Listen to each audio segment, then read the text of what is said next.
El diario The Washington Post la llama el núcleo duro del siglo XXI. ¿Qué le puede pasar a una red social tan importante como Twitter en manos de una sola persona y que esa persona se llame y sea Elon Musk? ¿Cómo eso podría impactar en la democracia en el planeta? ¿Twitter necesita más libertad o más moderación del contenido? De inmediato presento a mis próximos dos invitados.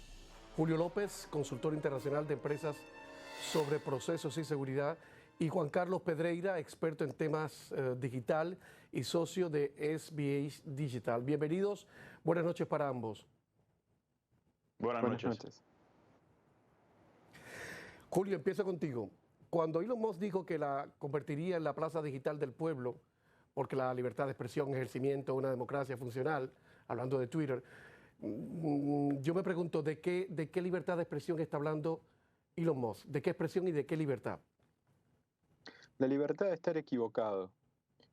O sea, ¿Por qué? hoy en día nosotros, ¿por qué? Porque si bien, por lo menos en mi caso, no coincido en absoluto con un personaje como Donald Trump, creo que voces equivocadas o disonantes a mi pensamiento tienen que poder estar al lado mío, sin que yo me horrorice.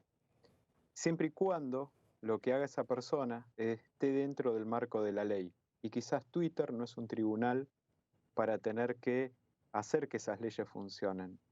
Creo que en un punto tenemos que empezar a entender que la persona que está equivocada puede convivir conmigo y yo no tengo la obligación de seguirlo, ni tampoco, y también tengo además una herramienta más, que es la poder bloquearlo. Me parece que es eso a lo que él se refería con el tema de volver a hacer de Twitter una plaza en el cual todas las voces estén garantidas siempre y cuando estén dentro del marco de la ley. Aún así, ese personaje que está enfrente está en las antípodas del pensamiento de una persona. Juan Carlos, ¿tú coincides o no con lo que acaba de decir Julio? Yo tiendo a pensar de que yo creo que estas redes sociales han asumido un rol demasiado restricto para controlar lo que es el flujo de información en estas nuevas plataformas digitales. Elon Musk, tenemos que partir de la premisa que nace de un movimiento libertario en donde estos medios digitales, un tanto utópico y un tanto libre, fueron los comienzos de estas redes sociales, y yo creo que en los pasados años se ha estado restringiendo demasiadas voces, y yo creo que sí es importante que haya unos controles, pero ciertamente de una forma abierta y en donde uno sepa cuáles son las líneas en donde van a estar trazadas esas libertades de expresiones. Es muy peligroso cuando una persona o una entidad puede restringir la comunicación de plataformas tan importantes como Twitter. Julio López, para la supervivencia de la democracia, ¿se necesita más moderación del contenido en Twitter o más libertad con el contenido? ¿Cómo lo ves tú? Se necesita más educación. A ver, el problema no es que gente como Donald Trump tenga una voz ahí y que pueda ejercer algún tipo de movimiento. El problema es por qué tanta gente lo sigue, por qué tanta gente le hace caso, cómo es que ya no podemos diferenciar un pensamiento que es violento de algo que no lo es o que es democrático. El problema radica ahí. Ahora, yendo a la pregunta que hiciste puntualmente, obviamente necesitamos primero que las plataformas sean consistentes, porque ¿sabes qué? Yo no vi a Twitter revocar la cuenta de Maduro, por ejemplo. Entonces, si va a haber un Twitter para democracias de primeros mundos y va a haber otro Twitter para el resto del mundo, es aún más injusto. Entonces, el producto tiene que ser consistente, Camilo. Si Twitter va a arrogarse la suerte de ser una Suprema Corte de Justicia y decir quién habla y quién no habla, eh, tiene que ser consistente en el mundo ese producto. Creo que es verdad, tenemos que empezar a pensar un poco eh, que Twitter es mundial, no es solamente Estados Unidos. Eh, Obviamente, todos lamentamos, Camilo, que exista gente que pueda empezar a incitar a la violencia y terminar en actos que son realmente horribles, como lo que vimos del Capitolio. Pero por otro lado, también tenemos que pensar que no se va a curar eso simplemente sacándole la cuenta a Donald Trump, sino que se va a curar con educación y con respeto y con otros valores que nos enseñan en Twitter. Julio, ¿hay alguien, algún televidente podría estar, me parece ya estarlo escuchando, podría decirte en este instante, querido, Twitter es un negocio privado y el que lo compre hace con la finca lo que quiera, incluso invitando de nuevo a Trump a que se una, o censurando a Trump o manteniéndolo en la sombra? ¿Ese no es un elemento a tener en cuenta en tu ecuación? Perdón, pero hubo una interrupción en la comunicación. ¿Me puedes repetir un segundo? Nada, que tal vez más de un televidente estaría ahora, a tenor con lo que acabas de decir, pensando de que, bueno, si yo compro Twitter, pues yo hago con Twitter lo que yo quiera. Desde incluir de nuevo a Trump y a gente como él o peor que él, o simplemente mantenerlo en la sombra. Entiendo. El punto es este, Camilo. La gente piensa que porque Twitter, antes de que lo compre Elon Musk, era público, esa palabra de público significaba que era una empresa democrática. Claro. Y público era simplemente porque podías comprar acciones de él, pero seguía existiendo un board. Y ese board iba a estar radicalizado en la gente que maneja ese board, que no representa ninguna democracia. Ahora, cuando lo compra Elon Musk, tiene todo el derecho, obviamente ahora como dueño, de poder ejercer algún tipo de presión. Esa presión que Elon Musk, según él, va a ejercer es para garantizar un poco este equilibrio. Ahora, te lo digo claro, yo le pongo 2 votos a favor desde el punto de vista que es Elon Musk. Si lo hubiera comprado otra persona, quizás no. Y yo entiendo que Elon Musk, quizás por su figura de libertario, puede llegar a ser un poco disonante para los oídos. Pero Elon Musk una y otra vez nos demostró que es una persona que es capaz de llevar a cabo retos tan grandes como hacer autos eléctricos desde Estados Unidos y enseñarle al mundo eso, como volver a poner Estados Unidos en el espacio y cambiar radicalmente un montón de paradigmas cuando Estados Unidos estaba yendo a matar todo su programa espacial y tener que manejarlo vía Rusia. Imagínate quién es Elon Musk hoy. Si lo hubiera comprado otra persona, quizás entró en duda, como tú estás teniendo quizás dudas en este momento. Pero sí creo que al ritmo que iba Twitter de acallar voces, y hay un tema que no te tienes que perder aquí, ni nadie se tiene que perder. Una cosa son las voces, otra cosa son los algoritmos. Elon Musk de eso vamos a hablar dice, ahora. Ok. Permíteme poner pausa, sí. pausa, Julio, porque quiero que nos expliquen tú y Juan Carlos exactamente en lenguaje bien claro qué significa lo que ha dicho el señor Elon Musk cuando habla de los algoritmos, porque ahora resulta que antes estábamos en manos de la suegra, ahora estamos en manos de los algoritmos. Peor imposible, o mejor imposible. Ya estamos de vuelta.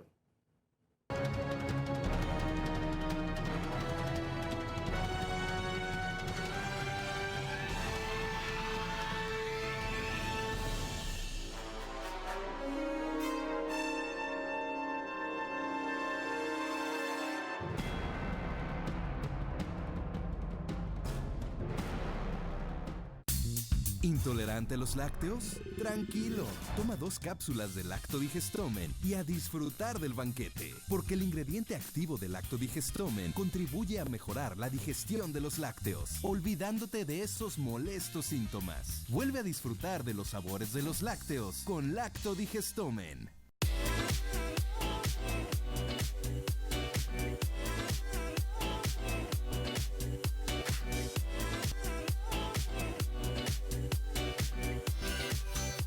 Ven por tus uno de Skechers. Tienes 5 minutos. Tenemos 5 cosas para ti. Un podcast con los 5 temas más importantes del día.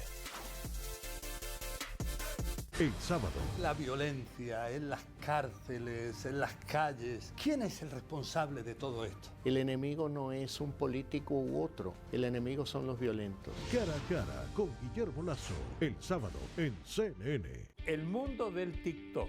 1 de cada 7 habitantes de este planeta tiene una cuenta en esa red social. Uno le duele las críticas. Sí, pero siento que ya lo sé manejar. Lo que hace el sistema es que amplifica tus preferencias y tu estado de ánimo, ya sean buenas o ya sean malas. Tenemos 260 gallinas, tenemos un marrano. Que los límites están muchas veces en nuestra cabeza. Yo me sigo viendo aquí en las redes sociales. Reflexiones con Don Francisco, el domingo en CNN. México juega un papel cada vez más importante en la economía global. Es la segunda economía más grande de América Latina y es un semillero de oportunidades, de innovación, de ideas brillantes que generan grandes negocios en el mundo. Ven, vamos a conocer a estas empresas exitosas, las startups, los unicornios y a los emprendedores que triunfan dentro y fuera del país. Acompáñame en el nuevo Mercado México. Cada mes en CNN. Soy Ione Molinares en Washington. Gustavo Valdés en Minneapolis. Rafael Romo en Atlanta. Gabriela Frías en la Ciudad de México. José Levi en Jerusalén. Soy María Santana en Nueva York. Esta es la pantalla donde ocurre todo. Los instantes que pueden cambiar el mundo. Estos son los rostros que vemos. Las voces que empoderamos. ¿Quién está en pantalla y quién detrás de ella? Este es el trabajo que continúa lo que somos hoy y lo que podemos ser. Allí es donde nuestra curiosidad nos puede llevar cuando la inclusión importa. Es por eso que tener más perspectivas nos hace más fuertes y así nuestra misión puede inspirar el futuro. Este es el periodismo que refleja el mundo en el que vivimos. Lo he dicho 1000 veces, por supuesto que sí. Colombia necesita ese tipo de reconciliación también. Esas peleas políticas, él pelea conmigo, yo no peleo con él. Yo nunca he puesto, y eso que tengo un número importante de seguidores en Twitter, nada contra Uribe. Él me vive atacando porque es parte de su ADN.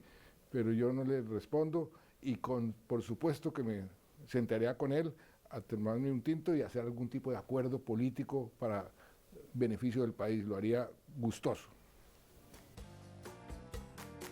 Y dijo más, dijo que lo haría ante las cámaras de CNN en español. Esto es parte de la entrevista que el 2 veces presidente de Colombia y Premio Nobel de la Paz, Juan Manuel Santos, ha concedido a este programa, en especial este viernes en Camilo a las 9 de la noche, hora de Miami, aquí por CNN en español.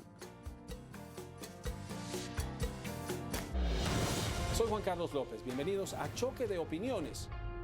En la diplomacia, ¿saben bien? Lo que se dice en privado no es lo que se dice en público, pues acá sabemos qué es lo que se dice en privado. Choque de Opiniones, el domingo en CNN. Hoy más que nunca es vital estar bien informado, recibir noticias claras y veraces, saber lo que pasa en todo el mundo y cómo esto nos afecta. En Panorama Mundial te mostramos las noticias internacionales más importantes del día. De lunes a viernes en CNN. ¿Es cierto que usted dijo mar para Bolivia? Claro que lo dije, pero no lo he hecho como presidente. Las entrevistas que todos quieren ver. ¿Se sigue el combate a la corrupción en Guatemala? Totalmente. ¿Por qué Argentina no ha impuesto ni siquiera sanciones simbólicas a Rusia? Y Argentina condenó sin ningún tipo de duda la invasión de Rusia sobre Ucrania. ¿Cómo califica la actuación de Estados Unidos en esta invasión que hace Rusia a Ucrania? Ningún país, hasta el más poderoso del mundo, tiene la habilidad de controlar todo. Con las personas relevantes. ¿Están listos para la llegada de miles de personas nuevamente a la frontera con México? It is our responsibility to be ready. ¿Qué dirías tú a los señalamientos del presidente de la República en contra de ustedes? En el INE todas nuestras decisiones se toman con autonomía y con independencia del poder político y también de los partidos políticos. Cuando realmente importa, puedes confiar en CNN. Vivimos en un mundo interconectado. Lo que pasa en el norte del continente afecta al sur. Y lo que pasa en el sur afecta al norte. Es por esto que CNN cubre todas las perspectivas. Desde el norte de Estados Unidos, México y los países de esta región. Hasta el cono sur, desde Buenos Aires. Entérate de lo más relevante de nuestro continente. Perspectivas México. Perspectivas desde Buenos Aires. Porque el mundo es uno solo, pero las perspectivas son varias. La guerra de Rusia en Ucrania continúa y el equipo de CNN está en los sitios más afectados para informarte sobre los últimos acontecimientos de este conflicto armado. Conoce de cerca los avances y retrocesos de las tropas, las atrocidades, el costo material y humano que esta guerra provoca y la respuesta de la comunidad internacional. Testigos de la invasión. El domingo en CNN Docu Films con María Celeste Raraz. Yo venía acostumbrado por mi carrera en la radio a hacer entrevistas tremendas con políticos y en reportajes de muchísima atención.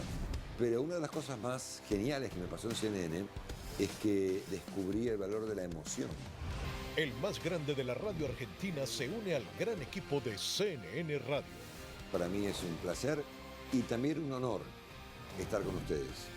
Longobardi por CNN.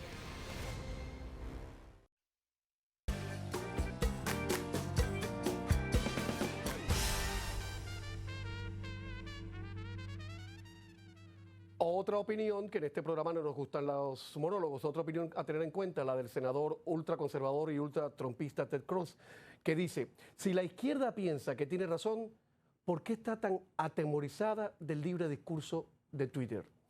Bueno, Juan Carlos Pedreira, ¿qué significa en términos prácticos eso que ha dicho Elon Musk de convertir los algoritmos en fuente abierta para incrementar la confianza en Twitter? ¿Qué significa eso? Bueno, Elon Musk está tratando de convertir la plataforma de Twitter en algo descentralizado, de forma abierta. Él es una persona que está muy inmerso en este mundo de la nueva Web3 y toda la blockchain y todo este tema de descentralización.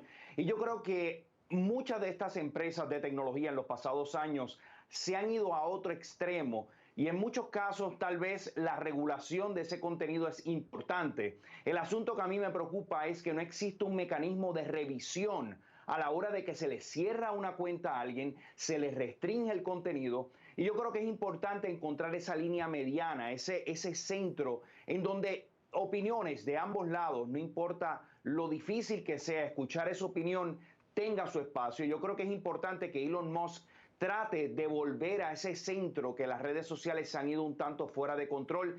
Y algo que a mí me llena un poco de tranquilidad es que Elon Musk es un gran empresario. No hay duda que sus proyectos de Tesla y de SpaceX han sido uno de los proyectos más importantes de esta generación. Y yo estoy seguro que él, bajo el mando de Twitter, va a tratar de convertir y hacer crecer aún más esta red social y hacerla aún mucho más abierta de lo que es hoy día.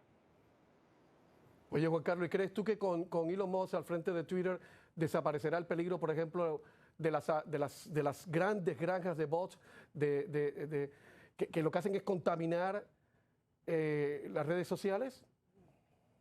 Precisamente, Camilo, ese es uno de los asuntos que Elon Musk quiere primero atender. Él es víctima de esos bots que automáticamente están generando comentarios y están un tanto contaminando la opinión que corre a través de estas redes sociales. Así que con el conocimiento tecnológico que tiene Elon Musk, a mí no me sorprendería que logre controlar esos bots. Julio López, con el tema de los algoritmos, de alguna manera, y la salida de Twitter de la bolsa, ¿eso implicará librarse también del escrutinio de la Comisión de Mercado de Valores, por ejemplo, en un país como Estados Unidos? ¿Quiere decir que ellos van a andar como quieran, sin supervisión de nadie? Ese es un gran riesgo que hay en este momento, que es que ya no tienen ese tipo de supervisión. Los algoritmos, para explicarle a la gente qué es como son mecanismos de refuerzo para que tú te quedes ahí arriba de esa plataforma. Ahora, los algoritmos amplifican. El odio y los algoritmos se llevan de la mano, son como la nicotina. Tú puedes vender cigarrillos sin nicotina, pero no hay una cuestión de adicción a eso. Esos son los algoritmos, la nicotina. Lo que creo que Elon Musk va a querer hacer es remover esos algoritmos que refuerzan tu pensamiento, y cuando tú estás parado en un lugar donde quizás estás cerca de Trump, la plataforma te ofrezca aún más de ese lado de la grieta, ¿sí? Entonces, creo que una plataforma sin tanta incumbencia de la nicotina de los algoritmos, quizás genere una plataforma un poco más laica, en donde estén todas las voces, y en el caso de que tú no concuerdes con una de ellas, solo puedes dejar de seguirlo o bloquearlo. Creo que es importante el tema de los algoritmos, es lo que amplifica el odio. 30 segundos, Julio. Elon Musk, ¿es un hipócrita, un oportunista, un excéntrico, un payaso? Wow. ¿O es un titán de la civilización occidental? Creo que puede ser todas las cosas al mismo tiempo, Camilo. Mira, si no hubiera visto SpaceX, si no hubiera puesto de nuevo a Estados Unidos en el lugar donde tiene que estar, que es en el espacio, si no hubiera visto rehacerlo la industria automotriz desde Silicon Valley y no desde Alemania, yo hubiera pensado directamente que es un hipócrita, pero esta vez puedo pensar que son todas las cosas al mismo tiempo y que es casi, te diría, un Da Vinci de estos tiempos. Aún así, siendo un Da Vinci, puede estar tremendamente equivocado. Claro, o sea, bueno, nos pasa a todos, la verdad. Julito, tengo que cortarte gracias. Porque me van a cortar a mí. Muchas gracias de corazón por haber estado en el programa. Juan Carlos, también muchas gracias. Y un último apunte. Donald Trump